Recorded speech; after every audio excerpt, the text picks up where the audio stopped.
কোনো ইচ্ছায় তুমি থাকো যত কথা, যে তোমার ইচ্ছা তাই করা হোক সর্বদা।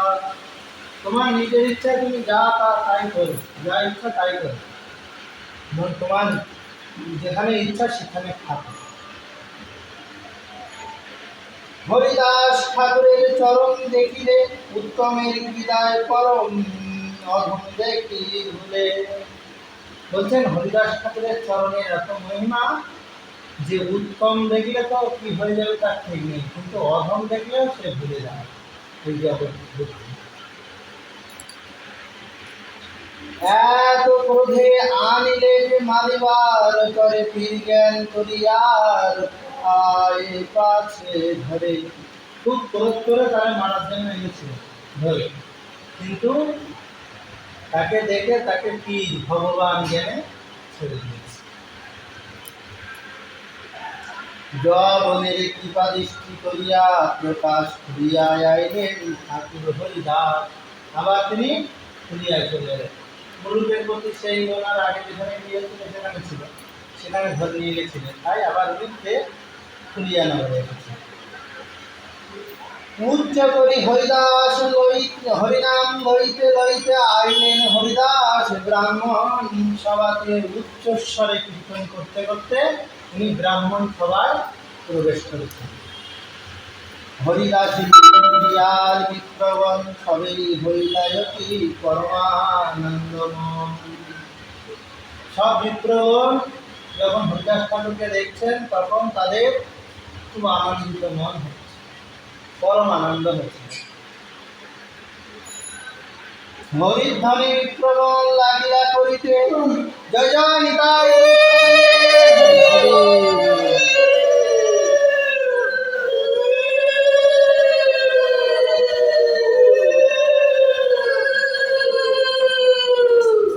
হরিধ্বনি বিপ্রবণ লাগিলা করিতে, হরিদাস লাগিলেন আনন্দে নাচিতে।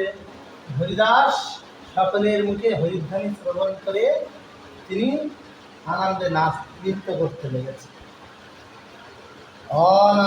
অদ্ভুত আনন্দ হরিদাসের অবিকার, অশ্রুকম্প হাস্য মুচ্ছা কুলাকুতার। অর্থশাস্ত্রিক ভাব বিচার, যখন প্রেমের পূর্ণ প্রকাশ ঘটে, যখন হৃদয়ে প্রেমের পূর্ণ স্ফুরণ ঘটে, তখন অশ্রু কম্প হাস্য মূর্ছা পুলক, তারপরে বলছে গোঙ্কার ইত্যাদি করতে থাকে। এই অষ্টসাত্ত্বিক বিকার। আছাড় খাইয়া হরিদাস প্রেম রসে, দেখিয়া ব্রাহ্মণগণ মহা প্রেমানন্দে ভাসে। বলছেন হরিদাসের এই অশ্রুকম্প পুলাক আদি এই অষ্টসাত্ত্বিক বিকার হতে হতে তিনি আষাঢ় দিয়ে পড়েছেন যখন প্রেমরসে ভূমিতে, তখন বিপ্রবণ তাই দেখে যে কত অদ্ভুত প্রেম, তাই দেখে বিপ্রবণ কি করছেন মহা আনন্দে ভাসছেন।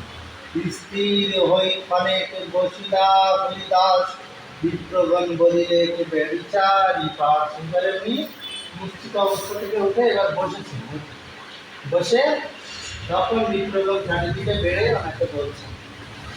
হরিদাস বলেন, শোনো হবে বিপ্রবণ, দুঃখ না ভাবিও কিছু আমারও কারণ। বলছেন শোনো বিপ্র, কিছু দুঃখ ভেব না আমার জন্য। প্রভু নিন্দায় আমি শুনিলাম যে অপার, তার শাস্তি করিলে ঈশ্বর আমার। আমি প্রভুর নিন্দা শুনেছি অনেক কানে, সেই জন্য প্রভু আমাকে শাস্তি দিলেন এমনভাবে। ভালো হইল ইতে বড় পাইল সন্তোষ, অল্প শাস্তি করি কমিলে বড়। ভালো হইল, এতে খুব সন্তোষ হয়েছে, মানে খুব আমি সন্তুষ্ট। কেন না ভগবান আমার কোনো বড় শাস্তি হয়তো ভাগ্যে লেখা ছিল, অল্প শাস্তি দিয়ে মিটিয়ে দিয়েছে। কুম বিবাদ হয় বিষ্ণু নিন্দন, শ্রবণে তাহায় বিস্তার শুনিল পাপ প্রাণে। যদি ভাগবত ভক্তদের পাপ শ্রবণ করা হয় তাদের কুম্ভি পাপ নরকে পড়বে। অনেক সময় হয় না যে ভাগবত ভক্তদের পাপের কথা আলোচনা হচ্ছে, খুব ইন্টারেস্ট লাগে, ভালো লাগে। বাহ, এই জানিস না আমি না ওই রকম একটা শুনেছি, আরও আলোচনায় মনে হয় আমি একটু মাতি। যখন এরকম হয়, নিন্দা তো শ্রবণ করা ঠিক নয়, আর যদি নিন্দায় লিপ্ত হয়ে যায় তার যে কী গতি হবে তার ঠিক নেই। পাপ নরকে গতি হয় যারা নিন্দা শ্রবণ করে। আর আমি তো কত নিন্দা শ্রবণ করেছি। উনি জগন্দের মধ্যে থাকতেন না, জীবনে যে কত নিন্দা শ্রবণ করেছেন তার ঠিক আছে ভগবানের।